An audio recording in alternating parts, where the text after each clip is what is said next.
রবীন্দ্রনাথের একটা গান আমরা প্রত্যেকেই শুনেছি, আমরা সবাই রাজা আমাদেরই রাজার রাজত্বে। তো রবীন্দ্রনাথ এই গানটি লিখেছিলেন।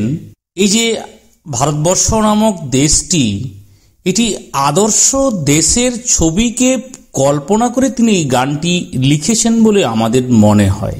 তো আমরা এর সাথে আমাদের যে সংবিধান, পৃথিবীর বৃহত্তম সংবিধান, ভারতবাসী সম্পর্কে যা লিপিবদ্ধ রয়েছে তার ভাবার্থ কিন্তু অনেকটাই রবীন্দ্রনাথের এই গানের লাইনের মতোই।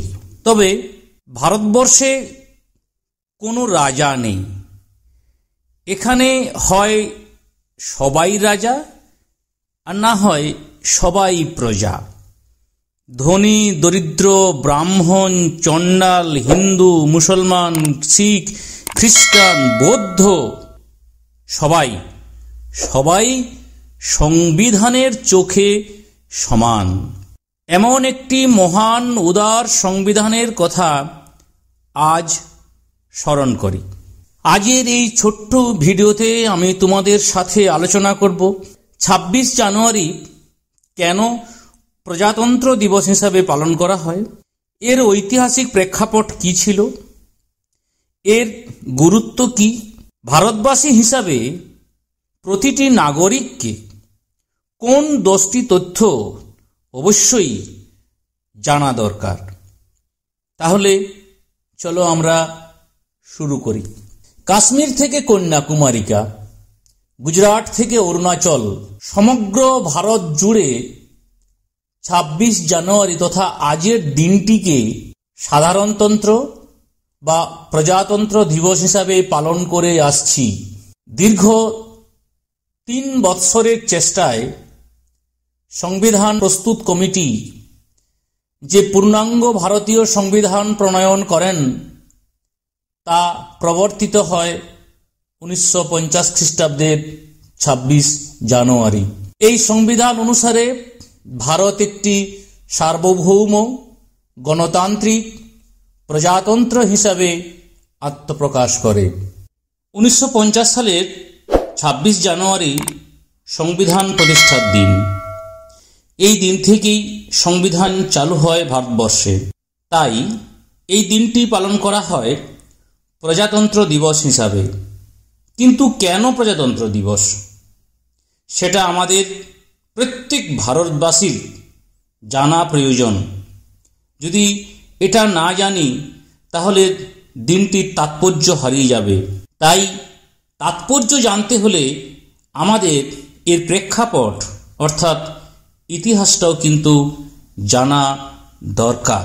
1947-এর 15ই আগস্ট স্বাধীনতা তো পেলাম, কিন্তু দেশ চলবে কিভাবে, নাগরিকদের অধিকার ও দায়িত্ব হবে কিভাবে, ভারতবর্ষের প্রত্যেকটি নাগরিককে কি নজরে দেখা হবে, সম অধিকার আইন কিভাবে বলবৎ হবে, এমন নানান প্রশ্নের উদ্রেক হলো। এরকম নানান প্রশ্নের একমাত্র সমাধান মনে করা হয়েছিল সেই সময়, যেটা সঠিক সুন্দর সংবিধান রচনা প্রয়োজন। তাই সুন্দর সাবলীল শাসন কাঠামো গড়ে তোলার জন্য একটি সুন্দর সংবিধানের প্রয়োজন হলো। সংবিধান হলো স্বাধীন দেশের প্রত্যেকটি ভারতবাসীর তথা নাগরিকের রক্ষা কবচ। ভারতবর্ষ বৈচিত্র্যময় দেশ, দেশের অধিকাংশ মানুষ নিরক্ষর, দরিদ্র, শিক্ষার অভাব, নানান রোগে আক্রান্ত। এমন অবস্থায় সংবিধান রচনা করা অত্যন্ত জটিল কাজ।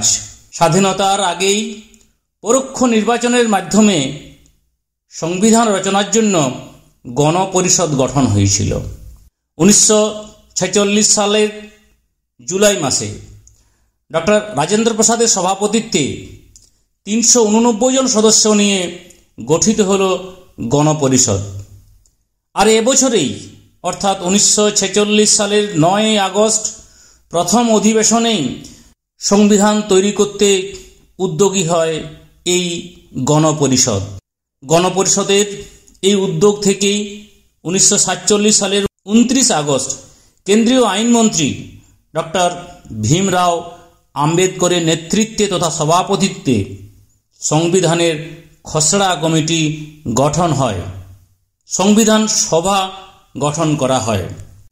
এই সংবিধান সভা 1948-এর 21 ফেব্রুয়ারি গণপরিষদের কাছে একটি খসড়া সংবিধান পেশ করেন। প্রায় 3 বছর ধরে 166টি অধিবেশনে দীর্ঘ আলাপ আলোচনা তর্ক বিতর্কর পর 1949 সালের 24 জানুয়ারি গণপরিষদের শেষ অধিবেশনে এই সংবিধানটি গৃহীত হয়। গণপরিষদের সভাপতি হিসাবে ডক্টর রাজেন্দ্র প্রসাদ তাতে স্বাক্ষর করেন।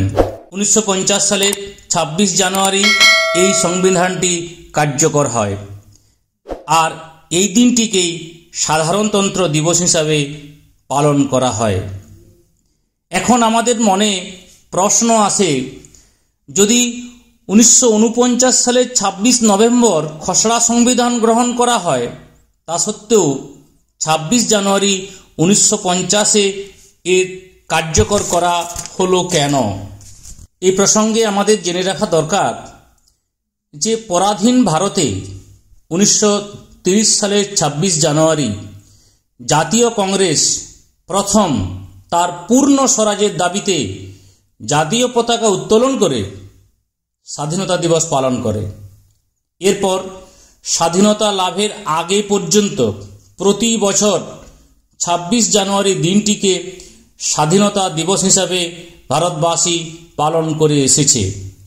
তাই ভারতীয়দের কাছে অত্যন্ত গুরুত্বপূর্ণ তথা স্মরণীয় করে রাখার জন্য ভারত সরকার 1950 সালের 26 জানুয়ারি দিনটিতে ভারতীয় সংবিধান কার্যকর এবং এই দিনটিকে প্রজাতন্ত্র দিবস হিসাবে ঘোষণা করে। এইভাবে স্বাধীনতা লাভের প্রায় 3 বছর পর ভারতের শাসনতান্ত্রিক কাঠামোর অঙ্গ হিসাবে সংবিধান গৃহীত হয় এবং সেই সংবিধান দ্বারা ভারতবর্ষ পরিচালিত হয়। ঐতিহ্যকে স্মরণ করা, উদযাপন করা আমাদের পরম্পরা। এই দিনটি পালনের মধ্য দিয়ে বৈচিত্র্যময় ভারতবর্ষের মানুষ হিসাবে বিশ্বের সর্ববৃহৎ গণতান্ত্রিক রাষ্ট্রের নাগরিক হিসাবে প্রতিটি নাগরিক গর্ববোধ করে এবং ঐক্যের বন্ধন সুদৃঢ় করে এবং সর্বোপরি দেশের সংবিধানের প্রতি সুগভীর আস্থা প্রদর্শন করে। এরপরে আমি তোমাদের বলবো প্রজাতন্ত্র দিবসে যে 10টি তথ্য অবশ্যই জানা দরকার, সেগুলি 1, 2, 3, 4 করে বলবো। 1. প্রতি বছর 26 জানুয়ারি পালিত হয় প্রজাতন্ত্র দিবস, কারণ দেশ যখন পরাধীন ছিল 1930 খ্রিস্টাব্দে কংগ্রেস এই দিনটিতে পূর্ণ স্বরাজ ঘোষণা করে। 2. দেশ স্বাধীন হওয়ার পরে এবং সংবিধান চালুর আগে ভারতে colonial government of India act কার্যকর ছিল। 3. সংবিধান রচনা সম্পূর্ণ করতে 2 বছর 11 মাস 18 দিন সময় লেগেছিল। 1950-এর 24 জানুয়ারি সংবিধানের 2টি কপি অ্যাসেম্বলিতে স্বাক্ষরিত হয়। 4.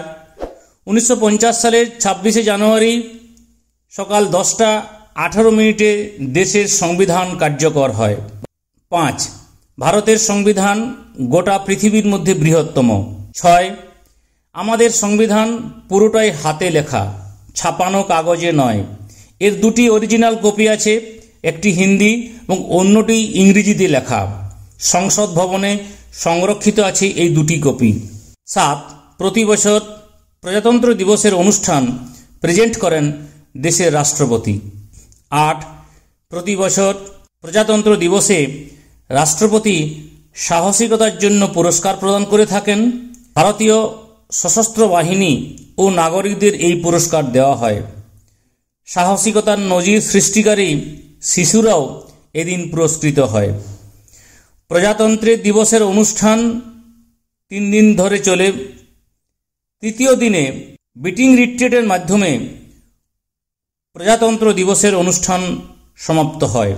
10 শেষ দিনটিতে বিটিং রিট্রিটে একটি গান বাজানো হয়, অ্যাবাউট উইথ মি।